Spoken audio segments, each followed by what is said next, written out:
Bismillahirrahmanirrahim. Assalamualaikum warahmatullahi wabarakatuh.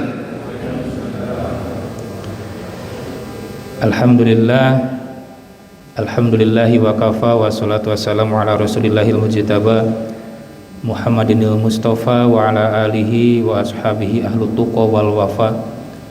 Asyhadu an la ilaha illallah wa asyhadu anna muhammadar rasulullah, amma ba'd. Ayyuhal hadiruna wal hadirat, usikum wa iyaya bi taqwallah faqad fazal muttaqun. Bapak Ibu jamaah salat subuh yang dirahmati oleh Allah Subhanahu wa taala.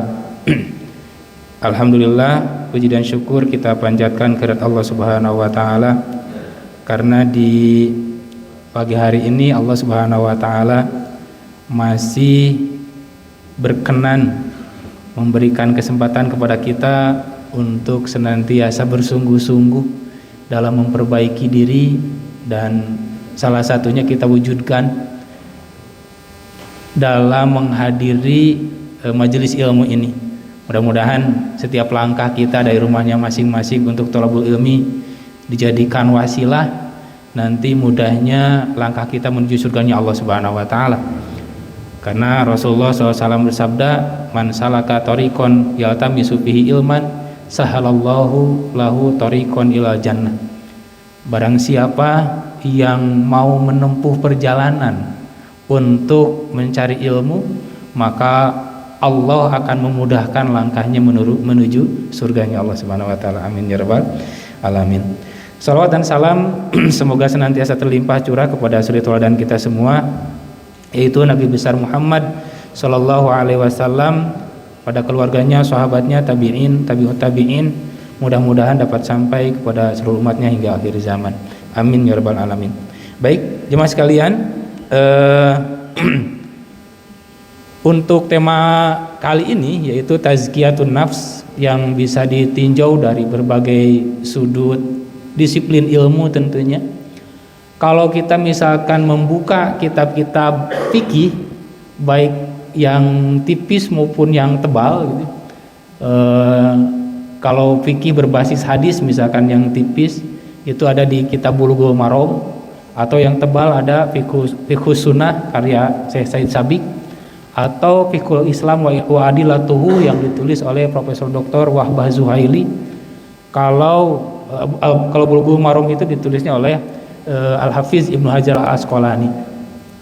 Kita akan menemukan di bab pertama itu adalah kitabut toharoti atau babut toharoti, yaitu bab untuk atau bab bersuci. Namun kalau dalam kajian fikih, bab bersuci itu biasanya berkaitan dengan bersuci dari kotoran atau hadas lahir, seperti itu ya. Kalau kita lihat dari kitab taskib misalkan, taskib tarbiyah, salah satunya bersuci atau at-thaharah itu terbagi dua. Yang pertama ada thaharah az-zahirah, yang kedua ada thaharah al-batinah. Kalau thaharah az-zahirah itu meliputi yaitu thaharatun minal khubusi, yaitu membersihkan diri dari kotoran-kotoran dan najis. Salah satunya adalah izalatun najasah, dengan menghilangkan najis. Tentu nanti dalam fikih beda lagi kajiannya. Ada najis dibagi beberapa, ada mukhafafah, mutawasito, mughaladzah, atau di fikih modern nanti akan ketemu najis ma'fu anhu, najis tapi yang ditolerir gitu. Contoh seperti apa? Kotoran cicak, atau najis yang hadir dari binatang yang tidak berdarah merah. Salah satunya cicak. Kotoran cicak itu kan ma'fu anhu disebutkan dalam fikih modern. Jadi najis tapi yang ditolerir gitu. Karena sulit kalau kita membersihkan setiap tempat dari kotoran cicak misalkan ya. Pas mau sholat kita tidak tahu di masjid-masjid apakah terbebas dari kotoran cicak atau tidak. Nah itu dan lain sebagainya.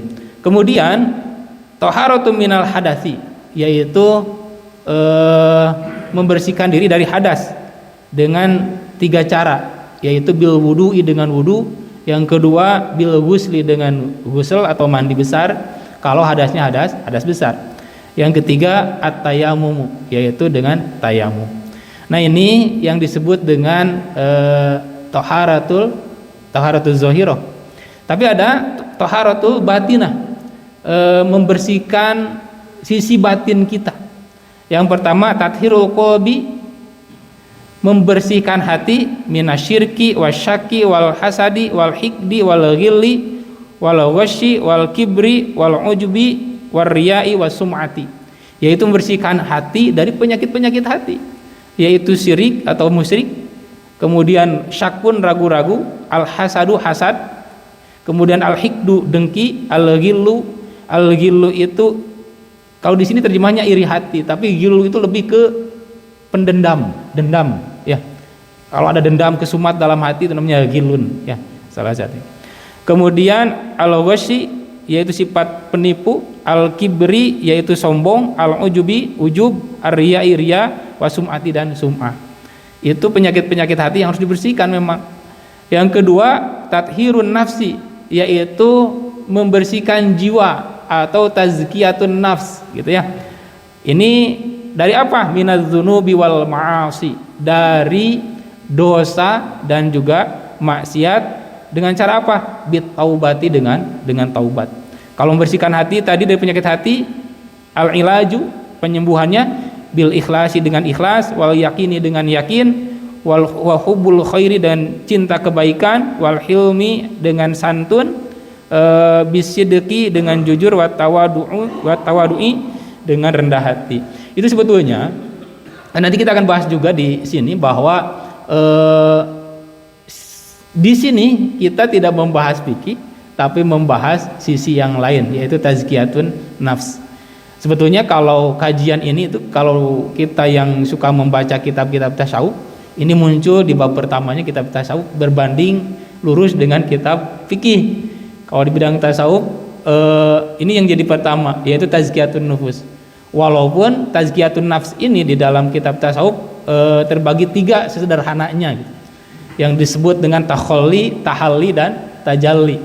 Takhalli itu mengosongkan jiwa dari kotoran-kotoran jiwa dan penyakit-penyakit hati, gitu ya.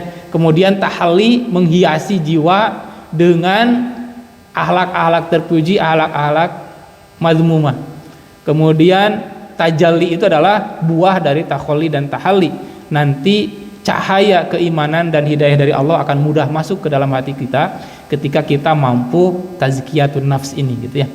Nah, mudah-mudahan ini juga sebagai motivasi untuk pemateri yang menyampaikan pada saat hari ini, tentu dengan harapan kita semua bisa bareng-bareng melaksanakan tazkiyatun nafs sehingga cahaya hidayah Allah itu mudah masuk ke dalam hati kita, sehingga iman itu terasa lezat atau terasa nikmat ketika kita jalankan. Rangkaian ibadah tidak lagi menjadi beban dalam hidup kita, tetapi menjadi suatu kenikmatan yang bisa kita nikmati setiap prosesnya. Baik, selanjutnya tazkiyatun nafs di sini membersihkan diri atau jiwa dari segala bentuk dosa, penyakit hati ataupun hawa nafsu yang buruk. Nanti memang nafs ini, pembagian nafs itu para ulama akhirnya membagi 3. Walaupun sebetulnya ini dari ayat dan surat yang berbeda, 3 surat yang berbeda dengan ayat yang berbeda. Yang pertama ada yang menyebutkan nafsul ammarah, nafsu jiwa yang senantiasa membisiki, mendorong untuk senantiasa berbuat keburukan. Itu ada di surat Yusuf. Wa ubarri'u nafsi innan nafsala ammaratum bisu. Sesungguhnya nafsu itu senantiasa memerintah kepada keburukan. Ini yang disebut dengan nafsu amarah. Yang kedua adalah nafsul lawamah. Nafsul lawamah itu akan kita temukan di surat Al-Qiyamah. La uqsimu biyaumil qiyamah wa la uqsimu bin nafsil lawamah. Nafsul lawamah itu adalah jiwa yang ketika melakukan keburukan ada penyesalan dalam hatinya. Beda dengan nafsu amarah yang senantiasa pengennya keburukan terus, gitu ya, melakukan kejahatan, melakukan kemaksiatan terus menerus. Kalau nafsu lawamah tingkatan kedua ini adalah posisi jiwa ketika melakukan kesalahan itu ada penyesalan yang besar dalam hati, dalam jiwa kita, itu nafsu lawamah. Yang tentu puncak dari nafsu ini tingkatannya adalah nafsu mutmainnah. jiwa yang tenang karena hidayah, karena cahaya keimanan sudah menetap dalam hatinya sehingga tenang saja hidupnya. Kenapa cahaya keimanan membuat kita tenang? Seperti ini ya, keyakinan hidup aja. Kalau saya sering mengibaratkannya seperti ini, keimanan itu kan keyakinan dalam hidup kita, keyakinan akan Allah Subhanahu Wa Taala, keyakinan akan hari akhir, itu yang harus kita bangun. Misalkan contoh, kalau kita yakin terhadap Allah, keimanannya sudah menghujam dalam hati kita, tentu tidak ada lagi rasa takut dalam hidup ini. Contoh misalkan, orang yang masih mengkhawatirkan kehidupannya di esok hari, kalau dalam tataran sufi itu kan sudah masuk dosa, sudah tidak percaya atau sudah suuzon kepada Allah Subhanahu Wa Taala. Sehingga Syekh Mutawalli As-Sahrawi misalkan mengatakan seperti ini, kalian merasa aman ketika menaiki sebuah perahu, sebuah bahtera, fala ta'lamu kubtonuha. Kalian menaiki seperahu yang besar, kapal feri itu merasa tenang, padahal kalian tidak tahu siapa nahkodanya, kan gitu ya. Watastarihu fit ta'irati, dan kalian merasa nyaman, merasa tenang ketika menaiki pesawat terbang. Wala ta'lamu, dan kalian tidak tahu siapa pilotnya. Afala tastarihu fi hayatika wa anta ta'lamu anallaha mudabbiroha. Lalu kenapa kalian tidak bisa tenang dalam hidup kalian padahal kalian yakin yang mengaturnya adalah Allah? Kita bisa tenang menaiki perahu besar padahal kita tidak tahu siapa yang menahkodainya. Kita bisa tenang menaiki pesawat terbang padahal kita tidak tahu siapa pilotnya. Lalu kenapa kalian tidak bisa tenang dalam hidup, kata Mutawalli As-Sahrawi, padahal kalian yakin yang mengaturnya adalah Allah Subhanahu Wa Taala. Masya Allah. Nah ini kalau ketenangan kita kepada Allah Subhanahu Wa Taala sudah nafsu mutmainnah sebetulnya. Ketika kita udahlah jangan ada, maka orang yang beriman itu la khaufun alaihim walahum yahzanun, tidak akan ada rasa takut menghadapi kehidupan yang akan datang, tidak akan sedih hati mengingat kehidupan yang telah dia alami di masa lalu. Bagaimana kalau nanti hatta menghadapi kematian? Orang yang nafsu mutmainnah itu sudah tenang aja hatinya. Coba kalau kita bayangkan, bagaimana kalau Allah memanggil kita hari ini atau detik ini misalkan, gimana anak-anak saya masih punya anak masih kecil, perlu biaya dan lain sebagainya. Itu enggak seperti itu konsepnya. Kalau orang yang sudah tenang nafsu mutmainnah itu, ketika dibayangkan aja dalam hati, ya Allah, bagaimana kalau Engkau memanggil saya detik ini, lillahi ta'ala, ya Allah, inna sholati wa nusuki wa mahyaya wa mamati lillahi rabbil alamin. Kenapa harus takut anak-anak kita? Anak-anak kita yang wajib memberi rezeki itu memang kita, bukan. Kita mah hanya bertugas menjemputnya doa. Yang wajibnya siapa? Wa ma min dabbatin fil ardi illa 'alallahi rizquha. Tidak ada binatang melata pun sekali di muka bumi ini kecuali atas kewajiban Allah untuk memberikan rezekinya. Allah yang bertanggung jawab. Apakah ketika kita meninggal anak dan istri kita atau suami kita tidak diberi rezeki oleh Allah? Tidak mungkin. Nah itu ketenangannya harus dibangun. Kalau nafsu mutmainnah, maka dipanggil oleh Allah Subhanahu Wa Taala, ya ayyatuhan nafsu mutmainnah irji'i ila rabbiki radiyatan mardiyah fadkhuli fi ibadi wadkhuli jannati. Kan itu ya. Jadi memang yang dipanggil masuk surga itu nafsu mutmainnah. Nah dengan tazkiyatun nafs ini harapannya adalah bagaimana jiwa-jiwa kita menjadi jiwa-jiwa yang tenang. Tenang dalam menghadapi kehidupan ini, tenang dalam menghadapi kematian sekalipun. Ketika kita yakin, kita sadar bahwa di dunia ini Tuhan kita hanyalah Allah, kita menyembah Allah dan Allah memberikan rahmat kepada kita. Kenapa kita ragu kalau di alam kubur Allah memberikan rahmat kepada kita? Kenapa kita harus ragu kalau Allah tidak akan memberikan rahmat di akhirat kelak kepada kita? Karena yang kita sembah ini adalah Allah. Itu Masya Allah. Ini yang coba kita bangun. Baik, kita lanjutkan. Materi kita kali ini adalah tazkiyatun nafs. Mudah-mudahan nanti materinya tersampaikan semua. Kalaupun tidak, nanti boleh ininya di share untuk PPT-nya dan bisa dibaca dan ditelaah oleh jamaah sekalian.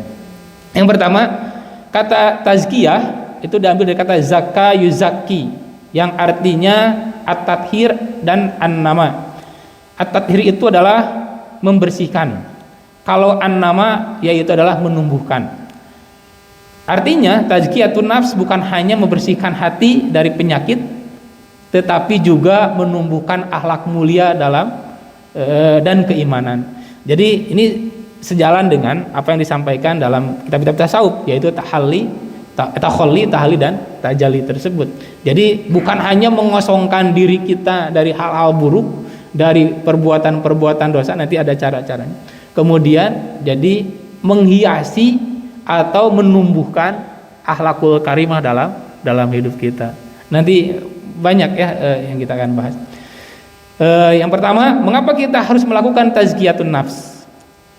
Jawabannya adalah karena Allah memerintahkan. Allah memerintahkan. Dalam surat Asy-Syams misalkan ayat 7, Allah Subhanahu wa taala berfirman, A'udzubillahi minasyaitonirrajim, wa nafsi wa ma sawwaha fa'alhamaha fujuraha wa taqwaha qad aflaha man zakkaha wa qad khaba man dassaha. Allah menciptakan jiwa dan menyempurnakan jiwa kita masing-masing. Dan Allah memberikan ilham, memberikan petunjuk kepada jiwa tersebut, jalan baik dan jalan buruknya. Ini juga berkaitan dengan takdir. Jamaah sekalian, misalkan kalau kita ada yang mengatakan bahwa sesuatu yang buruk yang kita alami atau apa bahasa Sunda nama jodoh, pati, bagja, cilaka, cenah teh tos takdir. Padahal bagja dan cilaka itu tidak ditakdirkan sebetulnya secara otomatis. Lihat misalkan ketika kita suka ibu-ibu ada undangan 4 bulanan ya. Biasanya ada 4 bulanan itu kan selalu membacakan hadis sahih. Kata Nabi Muhammad SAW, inna ahadakum tujma'u khalqu fi batni ummihi arba'ina yawman nutfatan summa yakunu alaqatan misla dzalik summa yakunu mudghatan misla dzalik. Sesungguhnya proses penciptaan kalian dalam perut-perut ibu kalian itu 40 hari pertama berupa nutfah, sperma. Yang kedua, 40 hari yang kedua berupa alaqah, segumpal darah. Dan 40 hari yang ketiga yaitu mudghah, segumpal daging. Jadi 120 hari, 4 bulan. Nah, wa yursalu ilaihil malak. Kemudian diutuslah kepada janin yang ada dalam perut seorang perempuan itu malaikat. Fayanfukhu fihi ruh, kemudian ditiupkan ruh di usia 4 bulan kandungan. Summa yu'maru bi arba'i kalimatin. Kemudian diperintahkanlah malaikat tersebut untuk menetapkan 4 hal. Bikat birizkihi, untuk menetapkan rizkinya. Wa amalihi, ditetapkan amalnya, bisa jadi pekerjaannya, amalnya bisa juga kadar amalnya. Wa ajalihi, yang ketiga ajalnya ditentukan. Nah yang menarik, yang keempat ini wa sa'idun aw sakiyun. Kalau rizkihi, ajalihi, kemudian amalihi itu diidopatkan ditempelkan rizkinya, kan amalihi rizkinya, rizkihi rizkinya, amalihi pekerjaannya, ajalihi ajalnya, itu nempel, ada hi-nya langsung nempel di dia, di janin tersebut. Tapi yang keempat wasakiyun au sa'idun, itu wasakihi au sa'idihi tidak, tapi sakiyun au sa'idun, tidak ditempelkan menggunakan hi-nya, tidak didapatkan dalam hadis itu. Maksudnya apa? Celaka atau bahagianya seseorang tidak langsung menempel di dalam dirinya, tapi itu bergantung usaha dia. Apakah dia mau memilih jalan celaka atau jalan kebahagiaan, itu terserah dia. Allah kasih pilihan. Seperti itu maksudnya. Di hadis tersebut di situ. Bisa dibaca nanti. Itu rizkihi wa amalihi wa ajalihi wa sakiyun au sa'idun. Sakihi tidak ditempelkan, tapi sakiyun sa'idun dibuat nakiroh, umum, tidak nempel kepada orang tersebut. Makanya Allah memperjelas juga, atau misalkan hadis tadi juga sebetulnya memperjelas ayat ini. Fa'alhamaha fujuraha wa taqwa. Allah mengilhamkan. Apakah dia nanti memilih jalan fujur atau jalan takwa? Fujur nanti akan berbuah kepada syakiyun, yaitu kecelakaan, dan takwa akan berbuah kepada sa'idun, kebahagiaan yang abadi. Nah itu ya, jadi tidak nempel otomatis dalam. Jadi kalau ada orang sudah bilang jodoh, pati, bagja, cilaka. Itu bagja, cilaka mah harus dianulir sebetulnya karena tidak nempel langsung ketika ditetapkan takdir seorang manusia. Itu. Kemudian Allah Subhanahu wa taala meneruskan firman-Nya, qad aflaha man zakkaha wa qad khaba man dassaha. Sungguh telah bahagia, telah beruntung, telah sukses orang yang zakkaha. Kalaupun aflah itu diterjemahkan beruntung, beda dengan definisi kita beruntung deh ya. Beruntung dalam definisi kita maka seperti kita menang lotre gitu, beruntung. Seperti kita dapat undian, kita beruntung gitu. Beda dengan aflaha. Aflaha itu sebetulnya satu akar kata dengan falaha. Falaha yang artinya petani. Kenapa? Petani bisa sukses itu karena prosesnya panjang. Dari mulai menyemai benih, menanam bibit gitu ya, menyiangi, menyiram, ngasih obat dan ngasih pupuk dan lain sebagainya, sampai nanti dia panen, itu proses yang panjang. Nah, jadi prosesnya petani itu sampai menemukan kesuksesan dari hasil taninya, itu prosesnya yang panjang disebut aflaha atau falaha. Jadi kesuksesan bukan keberuntungan seperti definisi kita, dapat lotre, dapat undian, langsung untung, enggak. Tapi itu harus proses yang panjang. Makanya qad aflaha man zakkaha, untuk membersihkan jiwa kita sehingga kita menjadi orang yang sukses, orang yang beruntung dalam tanda petik definisi kebahagiaan abadi, itu prosesnya panjang, tidak mudah gitu. Kita harus berproses betul-betul. Ada mujahadah, ada kesabaran yang harus kita bangun. Dalam tazkiyatun nafs ini tidak ujug kita apalah. Nah, gitu ya. Wa qad khaba man dassaha. Dan sungguh merugi atau celaka orang yang mengotori jiwa tersebut, jiwa yang diciptakan oleh Subhanahu wa taala. Maka inilah tugas kita agar kita menjadi orang yang beruntung atau sukses tadi, yaitu melakukan tazkiyatun nafs. Yang kedua, karena hati adalah penentu baik buruknya manusia. Walaupun sebetulnya hati dan nafsu itu dalam definisinya juga beda ya, tapi seringkali ini dijadikan entitas yang satu karena dua-duanya saling mempengaruhi. Kalau di sini hati, karena hati adalah penentu baik buruknya manusia. Hadis Rasulullah SAW, ala inna fil jasadi mudghotun idza saluhat jasadu kullu wa idza fasadat jasadu kullu, kata Rasulullah. Ketahuilah sesungguhnya di dalam tubuh ada segumpal daging. Jika ia baik maka baik seluruh tubuhnya, jika ia rusak maka rusaklah seluruh tubuh. Itulah hati. Jadi kalau dibersihkan, hati itu akan melahirkan dampak yang positif dalam kehidupannya. Ini menarik Bapak Ibu sekalian.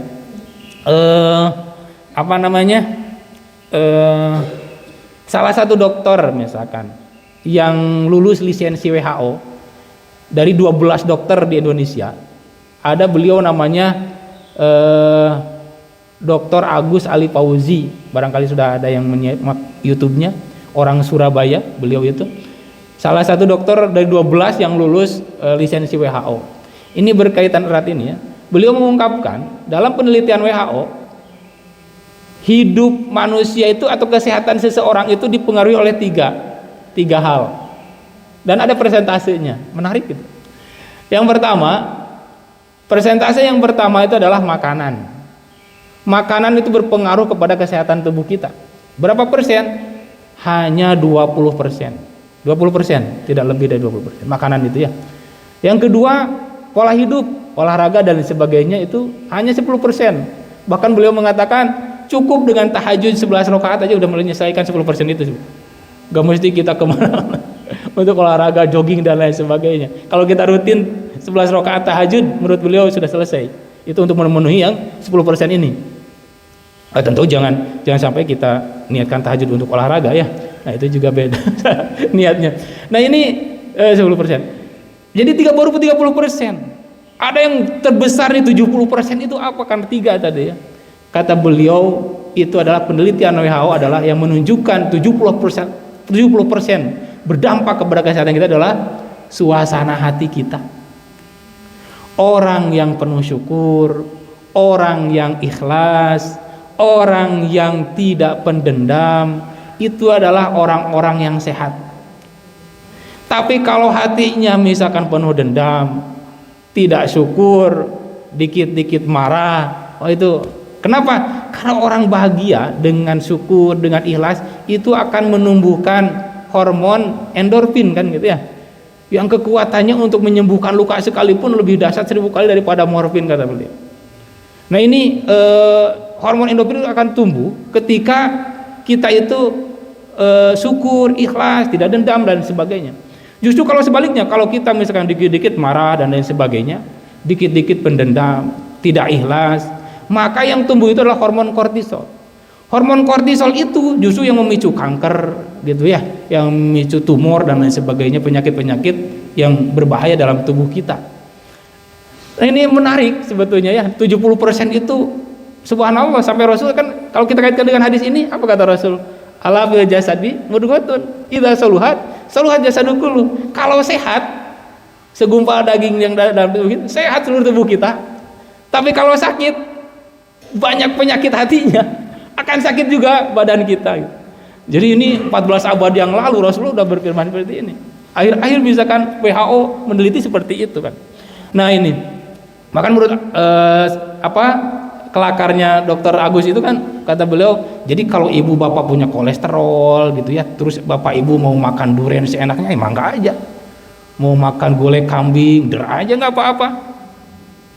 Tapi hatinya harus tadi bersih, nggak boleh ada dendam, nggak boleh ada kebencian, nggak boleh marah-marah, banyak syukur, kemudian sabar. Itu kalau hati sudah gitu, nggak ngaruh mau makan apapun kata beliau. Orang kolesterol makan durian mangga gitu, gulai kambing, sate kambing silakan. Tapi kalau hati kita belum seperti itu, jangan coba-coba kata beliau. Kan gitu ya. Lagi kolesterol makan durian atau gulai kambing, ya dekatnya setruk kan gitu ya. Jauhnya innalillahi wa inna ilaihi rajiun. Kan gitu. Nah itu berarti kan hati kita. Hati yang harus dijaga memang. Dan itu Rasulullah 14 abad yang lalu. Ala wahyal qalb, itulah hati yang harus kita bersihkan. Maka kalau dalam bahasa Sunda itu ada istilah celik putih celak herang, tegenek temalekmek, jalan bulan cang bulan 14, jalan gede sasapuan gitu kan. Ada istilah seperti itu. Kalau Bu Desi itu paham banget berarti ya.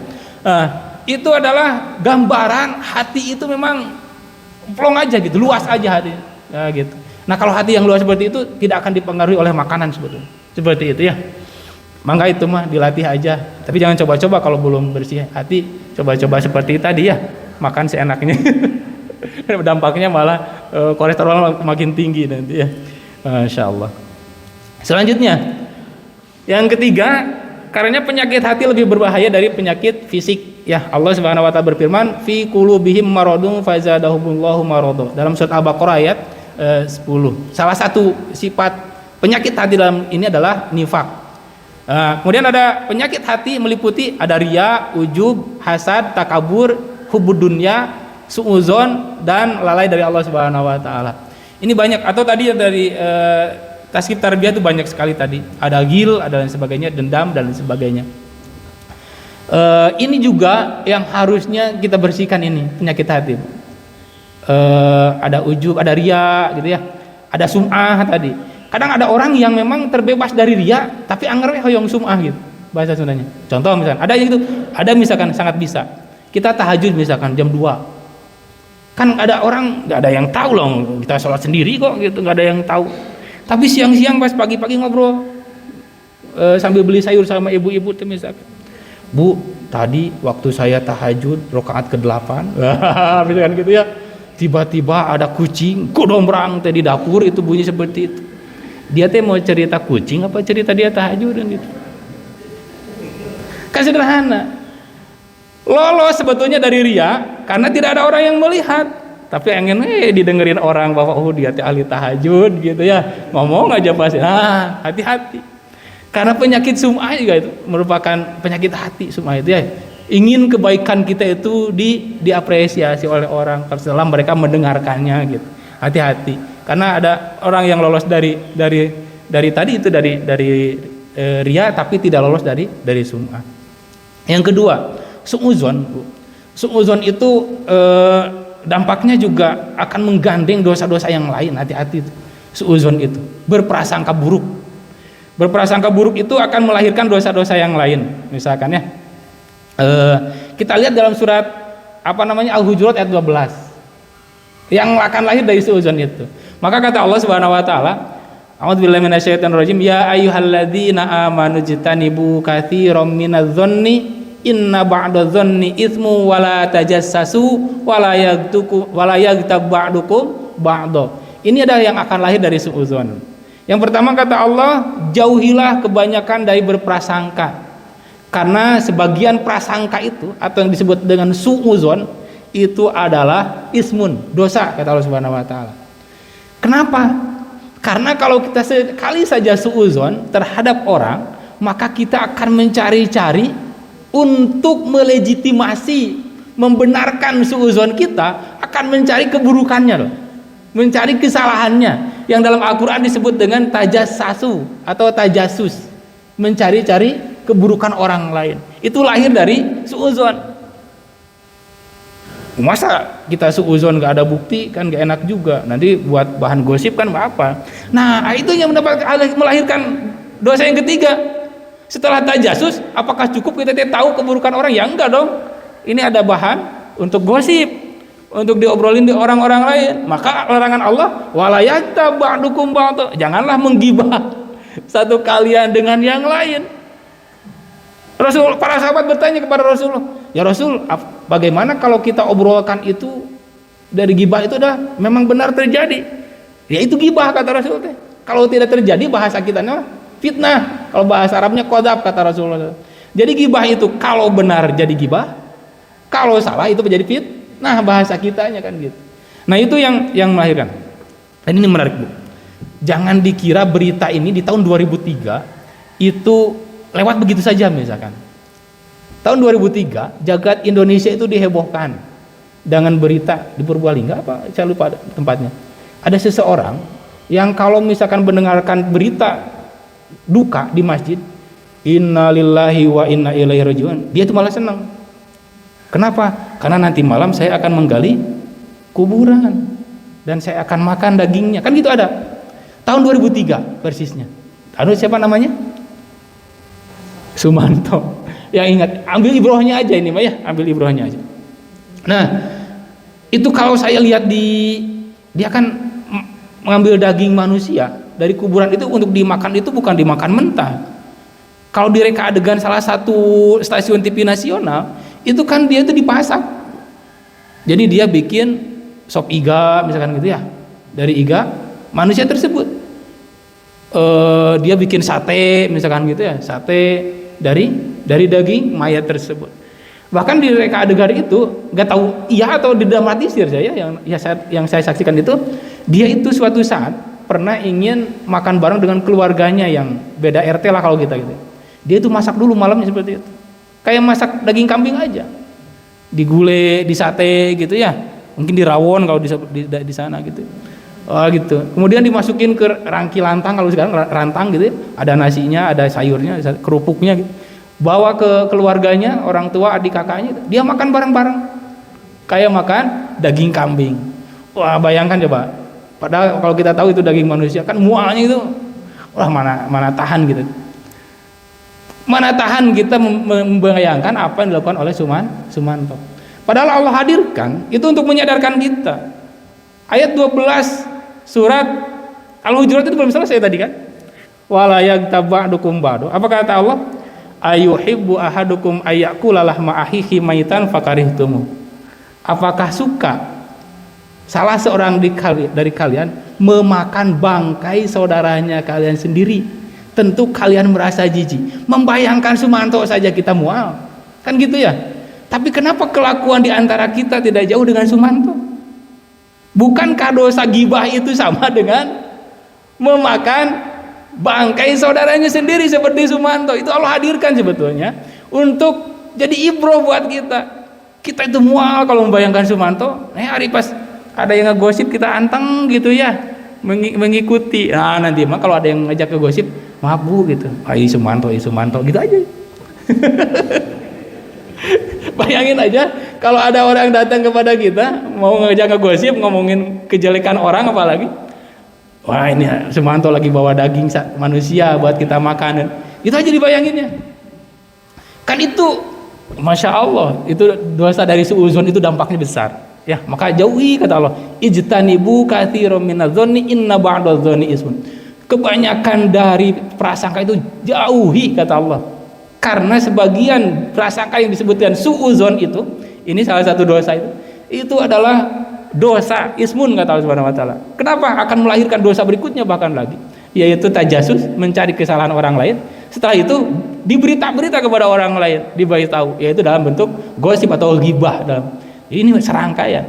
Ya ayyuhalladzina amanu ijtanibu katsiran minadh-dhonni inna ba'dadh-dhonni itsmun wa la tajassasu wa la yaghtab ba'dukum ba'da ayuhibbu ahadukum ayyakula lama akhihi maitan fakarihtumu. Masyaallah. Wattaqullah kata Allah.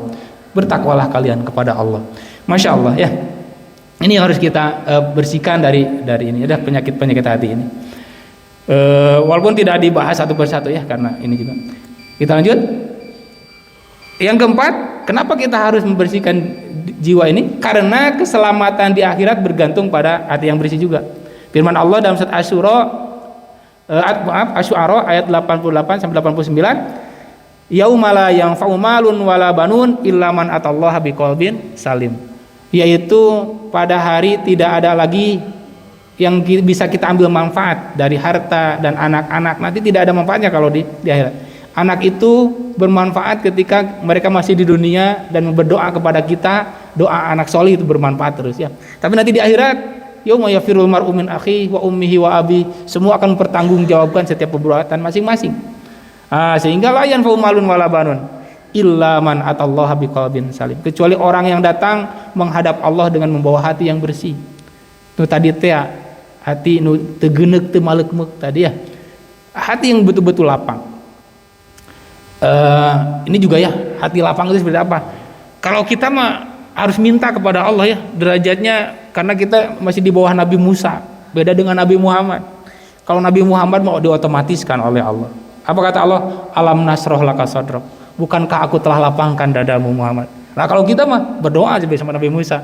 Apa doanya? Robbis rohli sodri. Ya Allah lapangkanlah dadaku, lapangkanlah hatiku. Apa bedanya hati yang lapang dan hati yang sempit? Logikanya gini Bu ya. Kalau kita misalkan punya bola buat main bola gitu. Kita lemparkan di ruangan sempit, jaraknya 1 meter kali 1 meter aja. Benturannya berapa kali? Itu banyak, duk gitu ya. Tapi kalau misalkan kita lemparkan ujung bola ini dari lapangan GBLA atau di Gelora Bung Karno, dari ujung sini sampai ke sana itu jauh. Jadi benturannya itu hanya sedikit. Maksudnya orang yang hati lapang itu tidak mudah tersinggung. Jadi ada yang membuat dia gak enak gitu, gak langsung gitu, lapang aja.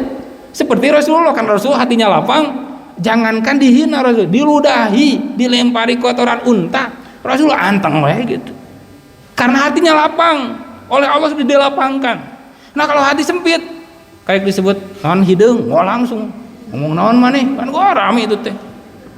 Atau misalkan dipelototin aja, wah langsung ribut. Itu hati sempit itu, karena sempit. Makanya kalau kita itu harus banyak memohon, Robbis rohli sodri wa yassir li amri. Seperti Nabi Musa, ya Allah lapangkanlah dadaku. Jangan mudah tersinggung, gampangnya seperti itu hati yang lapang teh. Tentu yang kesana mah yaitu qalbin salim tadi, hati yang memang betul-betul bersih gitu ya. Ada tuh apa ya?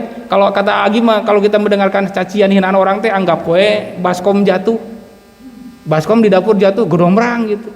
Kan sarua itu teh, sama, hanya getaran suara yang masuk ke telinga kita. Ada orang bilang, "Hei monyet," oh itu baskom jatuh, gitu aja. Kan sederhana sebetulnya mah. Tapi dah memang beda di gedombrang baskom jatuh mah jempling aja. Tapi pas hei monyet malah langsung ke sini, aduh sakit hati. Nah ini harus benar-benar dilatih. Memang harus banyak berdoa kepada Allah agar hati kita lapang. Terutama memang harus dibersihkan dari penyakit-penyakit hati sehingga hati kita betul-betul lapang. Karena penuh dengan penyakit hati, ya jadi sempit gitu hati kita ya. Seperti itu. Masya Allah. Selanjutnya, bagaimana cara melakukan tazkiyatun nafs? Ini caranya. Yang pertama, taubatan nasuha atau taubat yang sungguh-sungguh. Wa tubu ilallahi jami ayyuhal mu'minun. Bertobatlah kalian semua kepada Allah wahai orang-orang yang beriman. Di dalam surat An-Nur ayat 31. Taubat adalah langkah pertama pensucian jiwa. yaitu tadi juga disebutkan bahwa takhalli, kosongkan dari dosa-dosa. Dan Bu, setiap langkah kita dalam membersihkan dosa, Allah itu apa ya? Masya Allah, tidak akan menyia-nyiakan. Innallaha la yudhi'u amala amilin minkum. Sekali kita bergerak, Allah langsung menyambut dengan sukacita. Bahkan dalam hadis Muslim, di dalam kitab Taubat misalkan, kitab Riyadhus Shalihin bab Taubat itu, Allah itu sangat mencintai hambanya yang bertobat, sangat bahagia dibandingkan dengan orang yang kehilangan untanya di tengah padang pasir, sementara di untanya itu banyak perbekalannya, kemudian untanya kembali. Maksudnya gini Bu, kita sedang di padang pasir, bawa unta, di unta itu ada minum kita, makanan kita, bekal kita, semuanya lengkap di unta. Tiba-tiba unta itu pergi begitu saja, stres loh kita. Waduh, gimana pulang nih? Jalan kaki padang pasir, resikonya ya dehidrasi, kita meninggal. Makanan minuman di unta tadi gitu. Sudah beberapa jam, tiba-tiba untanya datang lagi. Wah, itu sujud syukur, bahagia banget gitu. Nah, kata Rasulullah, Allah itu lebih bahagia kepada hambanya yang bertobat dibandingkan orang tersebut gitu. Orang yang mendapatkan untanya kembali setelah hilang, membawa perbekalannya, kan bahagia banget. Tapi Allah itu akan lebih bahagia ketika ada hambanya yang bertaubat. Masya Allah. Dan Allah kasih reward langsung. Coba apa kata Allah dalam hadis masih Muslim, kata Rasulullah, man lazimal istighfar, barang siapa membanyak istighfar, memperbanyak mohon ampun kepada Allah Subhanahu wa taala, bertobat kepada Allah, apa? Ja'alallahu min kulli hammin farja. Allah akan memberikan jalan keluar dari berbagai macam keluh kesahnya, kegalauannya. Wa min kulli diqin makhraja, dan dari setiap kesempitan hidupnya Allah beri jalan keluar. Wa razaqahu min haitsu la yahtasib, bahkan Allah akan memberikan rezeki dari tempat yang dia tidak duga-duga. Ini Masya Allah. Kalau kita mau bertobat, memperbanyak istighfar, langsung Allah kasih cash di dunia ini juga. Selain dosa dihapus, apa kata Allah? Kata Rasulullah, setiap keluh kesah diberikan jalan keluar, setiap kesempitan hidup diberi jalan keluar, bahkan Allah memberikan rezeki dari yang tidak bisa dia kalkulasikan. Ya, tasib itu tidak bisa dihitung-hitung. Gaji saya kok cuma segini ya, gimana kehidupan anak-anak? Gak usah banyak pikiran, bertakwa aja kepada Allah, banyak istighfar. Nanti Allah memberikan rezeki yang tidak bisa kita kalkulasikan. Kan seperti itu. Karena dosa juga dalam definisi Al-Quran itu disebut dosa itu sebagai beban. Disebutnya itu wizrun. Dosa itu wizrun. Wizrun dalam Al-Quran. Allah taziru waziratu wizru ukhra. Ada 5 surat dengan 5 ayat yang mirip di dalam Al-Quran. Allah taziru waziratu wizru ukhra. Ingat, tidak akan menanggung beban dosa seseorang terhadap dosa orang lain. Ataupun di dalam alam nasrani juga, wa wada'na anka wizrak. Bukankah aku telah tanggalkan dari Muhammad bebanmu? Beban itu apa? Dosa. Karena Nabi Muhammad tidak ada dosa. Maksudnya, kalau kita banyak dosa, sebetulnya sama dengan banyak beban dalam hidup kita. Tapi kalau kita bertobat kepada Allah, memperbanyak istighfar kepada Allah, maka beban itu oleh Allah dicopot satu persatu, yang tinggal adalah jalan keluar dari berbagai macam kesulitan hidup. Masya Allah. Inilah upaya yang pertama yang bisa kita tempuh untuk membersihkan diri. Taubat, banyak istighfar dari setiap dosa yang pernah kita lakukan di masa lalu, agar beban-beban hidup yang selama ini membebani punggung kita itu lambat laun Allah hilangkan. Masya Allah. Ya, Allah itu Masya Allah sangat bahagia kepada orang-orang yang bertobat. Yang kedua, memperbanyak zikir. Ala bidzikrillahi tatmainnul qulub. Jiwa akan menjadi mutmainnah tadi, ya ayatuhan nafsul mutmainnah, maaf.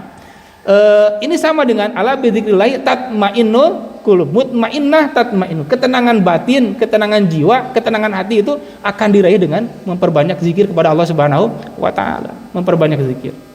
Ketika zikir kan tidak terbatas, kecuali di tempat-tempat yang dilarang saja ya, seperti di toilet, janganlah berzikir, atau di kandang binatang kita berzikir, gak usah. Tapi di tempat-tempat lain, di mobil, di mana, perbanyak zikir.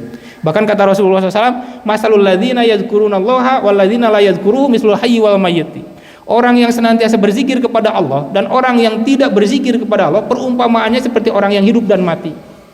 Jadi kalau kita ingin tahu zombie, mayat hidup, ya orang yang tidak pernah berzikir. Karena kata Nabi, masalul ladzi yadhkuru rabbahu wal ladzi la yadhkuruhu mislul hayyi wal mayyiti. Perumpamaan yang orang yang berzikir dan tidak berzikir itu seperti orang yang hidup dan orang yang mati, kata Rasulullah SAW. Perbanyak berzikir untuk membersihkan jiwa kita atau hati kita. Dan zikir juga menghilangkan gelisah, keras hati dan juga lalai. Selanjutnya membaca dan mentadaburi Al-Qur'an, yaitu wa nunazzilu minal qur'ani ma huwa syifa. Walaupun di ayat syifaul lima fis sudur, yaitu obat penyakit hati. Al-Qur'an itu. Tadabbur Al-Qur'an. Semakin kita mentadabur Al-Qur'an, semakin kita menghilangkan penyakit-penyakit hati. Bahkan kata Rasulullah SAW, kata Allah Subhanahu wa taala dalam surat Muhammad, afala yatadabbaruna al-Qur'an am ala qulubin atfaluha. Kenapa mereka tidak mau mentadaburi Al-Qur'an? Apakah karena hati mereka dikunci mati? Lihat, mafhum mukhalafahnya adalah orang yang tidak mau mentadaburi Al-Qur'an itu sama dengan orang yang mengunci mati hatinya. Dibiarkan mati hatinya ketika kita tidak mau mentadaburi Al-Qur'an, gitu ya. Ini adalah untuk membersihkan hati. Selanjutnya muhasabah, yaitu introspeksi diri. Umar bin Khattab mengatakan hasibu anfusakum qabla an tuhasabu wa zinuha qabla an tuzanu. Timbanglah atau hisablah diri kalian sebelum nanti dihisab oleh Allah Subhanahu wa taala. Karena ringannya hisab nanti pada hari kiamat, kata Umar bin Khattab, adalah ditentukan dengan muhasabah pada hari ini. Gitu ya. Ringannya hisab nanti pada hari kiamat ditentukan bagi orang-orang, dimudahkan itu bagi orang-orang yang senantiasa menghisab, mengevaluasi dirinya di kehidupan sekarang ini, kata Umar bin Khattab. Muhasabah dilakukan setiap hari, apa dosa hari ini gitu ya. Kemudian apa amal terbaik hari ini, apa yang harus diperbaiki gitu ya. Jangan jomplang gitu. Ada dosa banyak terus-terusan, ada amalan sedikit. Gitu.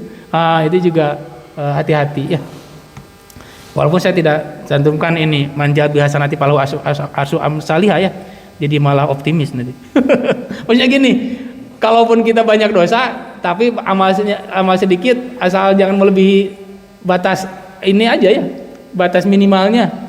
Maksudnya gini, kata Allah Subhanahu Wa Taala kan, barang siapa melakukan amal soleh, maka pahalanya itu 10 kali lipat kan gitu. Tapi amal buruk itu hanya 1 kali. Oh berarti, nah ini bisa jadi salah kaprah ya. Maksudnya tenang we, saya ngelakuin dosa 50 kali. Kebaikan saya sudah 10 kali. Kenapa gitu? Kan 10 kali 10, 100, 50 kali 1. Tetap aja saya kan untung ada 50 lagi gitu kan saldonya. Nggak gitu juga gitu ya. Di sisi lain itu mah menjelaskan tentang raufnya Allah, maha murahnya Allah, maha lembutnya Allah, membalas 10 kali lipat kebaikan dan tidak melipat gandakan keburukan gitu ya. Itu menjelaskan tentang raufnya Allah. Jangan sampai jadi alasan. Walaupun itu memang jadi benar. Jadi benar karena memang tidak mungkin kalau ada orang yang beriman nanti amal buruknya lebih berat dibandingkan amal baiknya di mizan itu. Kalau ada orang yang amal buruknya lebih berat daripada amal baiknya di mizan, itu keterlaluan. Keterlaluan. Kata Allah itu sudah dijadikan 10 banding 1 aja masih parah, kamu mau gitu ya. Ngapain aja di dunia? Ya umpamanya berbuat kesalahan misalkan 80, umpamanya kebaikannya dia hanya 10, kan masih saldo 20 harusnya kan gitu ya. Jadi itu di mizan harusnya tidak ada orang yang beriman itu amal buruknya lebih berat daripada amal baiknya. Toh Allah sudah kalikan 10 banding 1 gitu. Jadi keterlaluan. Jadi mungkin sehari teh dia melakukan berapa ya? 101 kesalahan gitu ya, 10 kali kebaikan. Aduh, kacida pisan ya tambah ya. Kacida terlalu gitu di dunia teh dia ngapain aja gitu. Nah itu ya, Masya Allah. Itu bisa ditimbang-timbang di mizan, dihisab oleh kita gitu ya, sehingga kita termotivasi untuk senantiasa berbuat baik dan jangan membuat buruk lah, apalagi kalau keburukan itu berkaitan dengan sesama, itu dampaknya sangat dahsyat ya. Selanjutnya kelima, mujahadah, mengendalikan hawa nafsu dengan sungguh-sungguh. Tidak mudah ternyata ya. Ada sok sekarang mau di jalan bu, ayah kemarin terakhir saya lihat ada motor ditubrukan karena mobil gitu. Itu karena mobil nanti nyelonong gitu, dia lagi di tengah gitu, gak terima, bukannya dia ke pinggir, ditubrukin gitu, motornya ke bemper mobil, ribut aja. Ini pengendalian hawa nafsu itu tidak mudah, apalagi di jalan gitu ya. Kita lagi bawa motor, tiba-tiba gitu, pusing gitu. Kalau kita tidak pandai mengendalikan hawa nafsu dalam hati kita, udah gitu. Kita ya terjebak kepada gitu ya. Walladzina jahadu fina lanahdiyannahum subulana. Orang-orang yang bersungguh-sungguh di jalan kami, kata Allah, maka akan kami tunjukkan jalan kami. Lanahdiyannahum, pasti. Ini dalam taukid dan nun taukid sakir. Pasti kata Allah. Jadi kita sungguh-sungguh, Allah pasti akan langsung menyambut kesungguhan kita. Ya, mengendalikan amarah, jadi bukan dibuang, bukan dihilangkan, tapi bagaimana kita mengendalikan di tempat yang diridhoi oleh Allah Subhanahu wa taala. Waktunya gimana, Pak? Masih panjang sebetulnya, tapi nggak apa-apa. Ini singkat-singkat ya. Berteman dengan orang soleh, hati-hati. Kita juga memilih teman ya, bukan pula pilih, tapi memang harus pula pilih. Karena kata Rasulullah, almaru ala dini khalili, falyanzur bima yukhalilu. Kata Rasulullah, hatta agama seseorang itu bisa dipengaruhi oleh temannya. Maka lihatlah dia itu berteman dengan siapa. Jangankan untuk hal-hal yang lain, sampai sikap keberagamaan kita itu bisa dipengaruhi oleh teman. Kita berteman dengan tukang majelis taklim gitu, hadir pengajian, ada malu atau kita kalau nggak ikut pengajian lama-lama ya, Bu kenapa nggak belum gitu, berteman lagi, jadi ikut. Hati-hati, keberagamaan kita itu bisa dipengaruhi. Almaru ala dini khalilihi, keberagamaan kita bisa dipengaruhi oleh teman kita, gitu ya, masya Allah. Lingkungan sangat mempengaruhi hati kita. Kemudian ikhlas dalam beribadah, wa ma umiru liya'bud. Jadi ibadah ikhlas tadi lah. Karena tadi menghilangkan penyakit hati yang namanya riya dan sum'ah. Kita harus ikhlas, lillahi ta'ala aja. Orang mau menilai, orang mau mendengar, enggak ada urusan. Amal kita hanya untuk Allah Subhanahu wa taala. Inilah ya, kenapa ikhlas itu sebagai cara untuk membersihkan jiwa kita? Karena ini membersihkan penyakit hati yang namanya riya dan sum'ah. Kemudian menjaga lisan. Barang siapa beriman kepada Allah dan hari akhir, maka yu'minu billahi wal yawmil akhir falyaqul khairan aw liyasmut. Kalau tidak bisa berkata baik, mending diam. Ya. Dari Mu'adz bin Jabal misalnya, habis riwayat Muslim, kata Mu'adz, ya Rasulullah, inna fulanah tusallil laila wa tasuman nahar. Ya Rasulullah, di tetangga saya itu ada seorang ibu rajin sholat malam dan rajin puasa sunnah di siangnya. Wah, hebat, kata Rasulullah. Wa fil lisaniha tu dzijironiha. Tapi kalau ngomong itu dia ngandung racun omongannya itu. Sekali ngomong nyelekit ke hati tetangganya. Wah, Rasul kaget. La khairu fiha wa hiya finnar. Tidak ada kebaikan dalam salatnya, tidak ada kebaikan dalam saumnya, bahkan dia digolongkan dalam golongan orang penduduk neraka. Nauzubillah. Jadi ini penjaga lisan itu tidak mudahnya. Amal yang paling banyak kita lakukan sehari semalam itu amalul lisan, dan itu akan dihisab oleh Allah. Ya. Innamal a'malu binniyat, itu a'malul lisan termasuk yang akan diperhitungkan di sisi Allah. Kita ngomong apa itu diperhitungkan, hati-hati. Ya, makanya ngomong itu asal jangan asbun bahasanya ya, asal disada gitu. Kalau asal disada apa bedanya dengan dubur kita ya, kentut maksudnya kan gitu. Mohon maaf. Jadi harus dipertimbangkan. Makanya Ali bin Abi Thalib mengatakan lisanul mu'min wa ru'a qalbihi. Lisannya seorang yang beriman itu posisinya berada di belakang hatinya. Maksudnya kalau dia mau berucap itu ditimbang dulu di hatinya. Kira-kira omongan saya ini memberikan manfaat atau mendatangkan madarat. Sekiranya mendatangkan madarat, dia tidak akan ucapkan. Gitu. Lisanul mu'min wa ru'a qalbi, menurut Ali bin Abi Thalib. Ya, seperti itu. Yaitu memperbanyak istighfar. Tadi dengan tobat saya paketkan ya. Sungguhnya aku beristighfar kepada Allah lebih dari 70 kali sehari. Wallahi inni la astaghfirullah wa atubu ilaihi fi yaumin aksar min 70 marrah, kata Rasulullah. Demi Allah, dalam sehari semalam aku beristighfar dan bertobat kepada Allah tidak kurang dari 70 kali, kata Rasulullah. Rasul yang tidak ada dosa, dimaksum, istighfarnya masih tidak kurang dari 70 kali. Lah kita dosa numpuk gitu ya, istighfarnya berapa kali? Ya kali 5 aja Ustaz. Itu juga kalau zikir misalkan gitu ya, 3 kali setelah sholat kan kali 5, berarti kan 15 kali. Dosa numpuk. Makanya harus banyak istighfar. Rabi'ah al-Adawiyah mengatakan istighfaruna yahtaju ila istighfarin kasirin. Istighfar kita itu masih memerlukan istighfar yang banyak-banyak lagi, lebih banyak lagi dari Rasulullah SAW kan gitu ya. Karena dosa kita pun lebih banyak daripada Rasulullah SAW. Bahkan Rasulullah tidak ada dosa. Menurut para ulama tasawuf, Abdul Qadir Jailani, penyakit terbesar manusia adalah mengikuti hawa nafsu. Ya.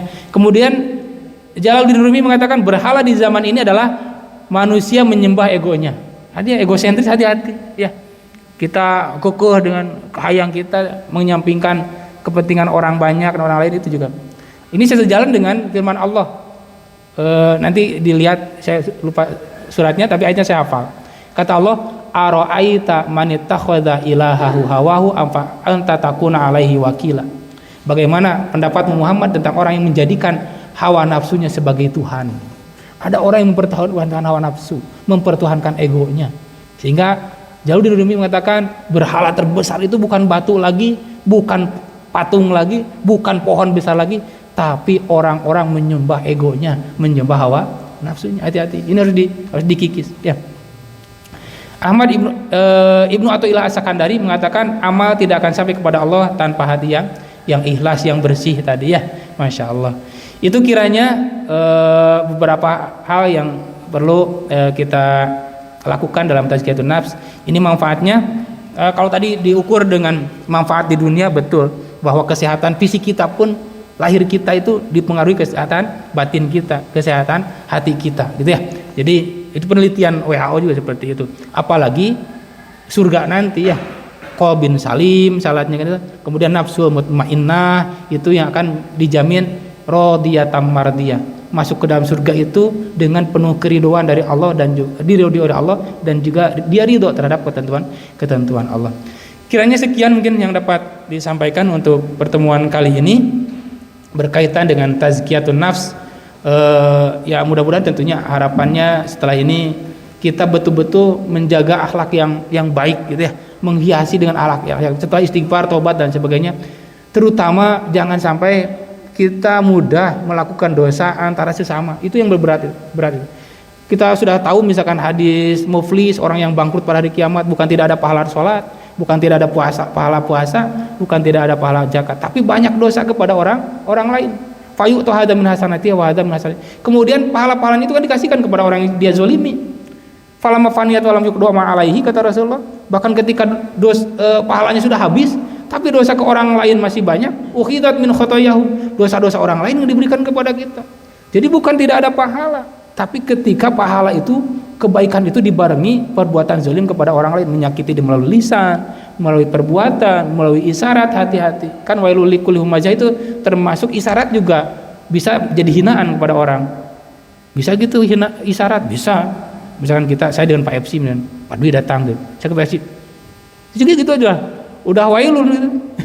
Likulli humazati, gerakan mata saja itu bisa jadi menjatuhkan hinaan kepada orang. Kalau orang yang lihat itu kan sakit hati. Wah itu.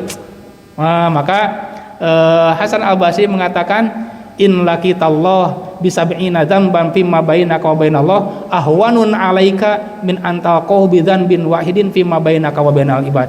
Jika kamu kelak bertemu dengan Allah di akhirat, kamu membawa 70 dosa di antara kamu dan Allah, itu lebih ringan buatmu dibandingkan kamu membawa satu dosa aja di antara kamu dan hamba Allah yang lain. Kalau Allah makan Ghafurur Rahim, Maha Pengampun, Maha Penerima Tobat. Lah kalau manusia yang lain ketika di akhirat kita banyak dosa, ya enggak mau saya memaafkan, saya butuhnya pahala. Fa amman saqulat mawazinuhu fa huwa fi 'ishatin radiyah. Karena pada saat ini yang berat pahalanya akan mendapatkan hidup yang nyaman. Mana pahala kamu kan gitu. Hati-hati. Jadi jangan sampai kita bertemu dengan Allah itu membawa berdosa yang banyak terhadap sesama. Maka gunakan momentum-momentum yang baik. Kumpul di masjid, kita salaman, Bu, maafkan ya. Barangkali selama ini ada perkataan saya yang membuat hati ibu tidak nyaman, tersinggung. Jangan tuntut di hadapan Allah ya, Pak, mohon maaf.